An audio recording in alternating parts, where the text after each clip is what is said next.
parents are worried and angry. We have live team coverage.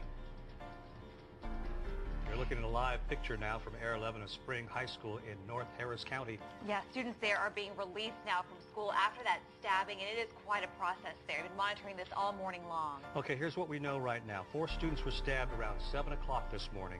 That's right, and we have also learned that one student was killed there as a result of that stabbing. He is a 17-year-old victim. Spring High School is northeast of Houston in Spring ISD. Kevin Reese is live at the scene. Kevin, what is the latest?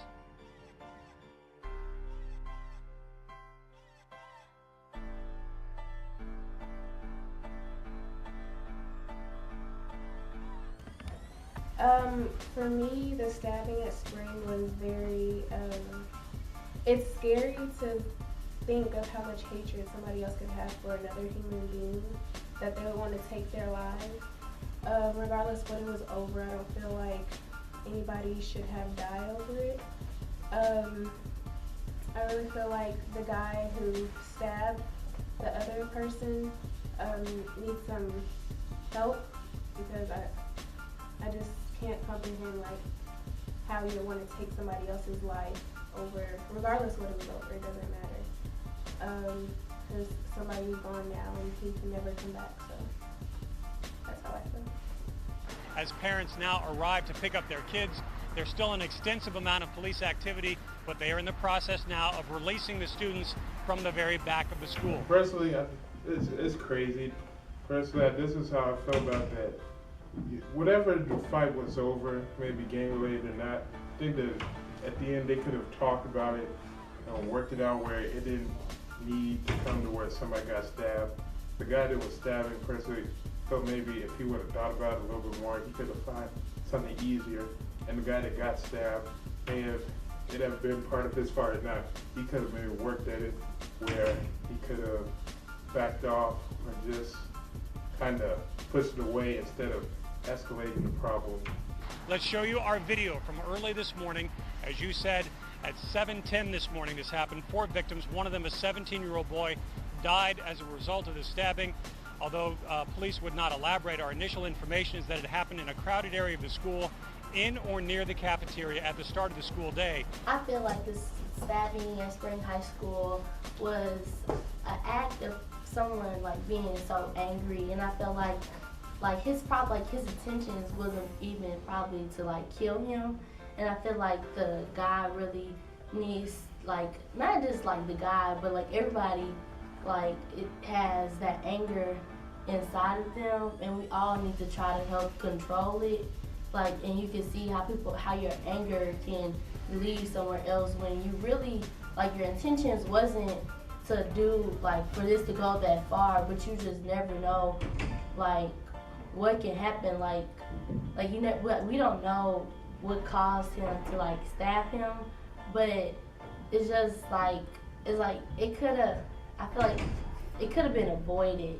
And like, if you have a problem with somebody, or like try a different option, because you never know how, like, the anger somebody has towards you, and you never know like what they can do, or like, yeah, like, you don't know, and you always use a different option besides fighting.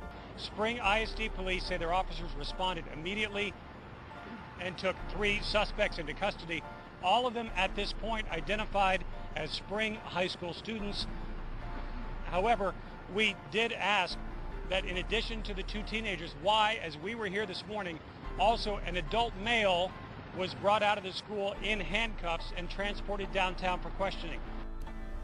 All right, about the Spring stabbing, I felt that it was wrong and it was kind of crazy that it happened the first week.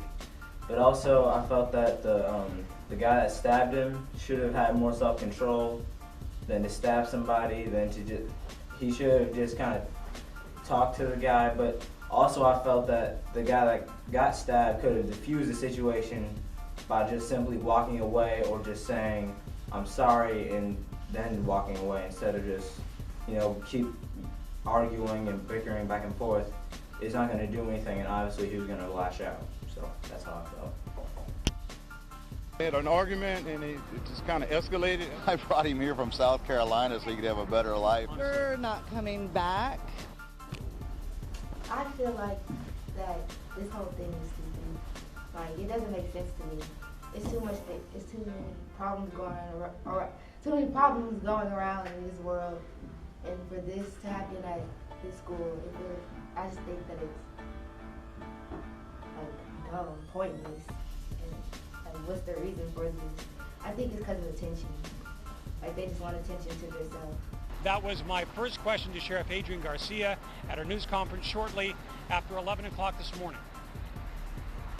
What we do have are 3 persons of interest. Those persons are being interviewed by our investigators, and that's where we're at this moment. That may change. Hey, the Spring High School Police Department is doing everything it can to work with the Sheriff Department and to ensure that the students who are here are safe and that we're able to dismiss school safely and ensure parents that we're going to do all that we can to provide the coverage at this location, deter unwanted activity, and to make sure that this doesn't take place ever again. I felt the stabbing at Spring High School was very wrong and out of the blue. There were already 3 fights the first week of school, which shouldn't have happened. It was like the first week of school, you're getting like back to your friends. There should be no fights at the school. And for him to, for the gang-related violence and him stabbing the guy, that was like very random. That shouldn't have happened. There should have been more security at the school. He shouldn't have even had a knife at the school. That's his parents and his fault at the same time. His parents should have known what you like take to school. I know you're in high school and you're a senior, but that still doesn't mean you're like allowed to do these kind of things. So I feel like the stabbing was wrong. Our hearts and our prayers and our thoughts are with the victims, those children who are now being cared for at the hospital, and our hearts are heavy for that family that's having to prepare what no family wants to do. Well, honestly, I don't know what caused him to do all this or what his motives were. It's not uncommon nowadays. It's not rare nowadays. I think it's starting to become a trend of like people just shooting up things, and like the thing that I heard a few months ago about the lady disarming him with their faith, that was incredible, really. I just think that they need Jesus, or I'm not exactly sure what's going on in their life, or I can't say I can relate to them, but I mean, we all do crazy stuff sometimes, but I just don't know what they're going through.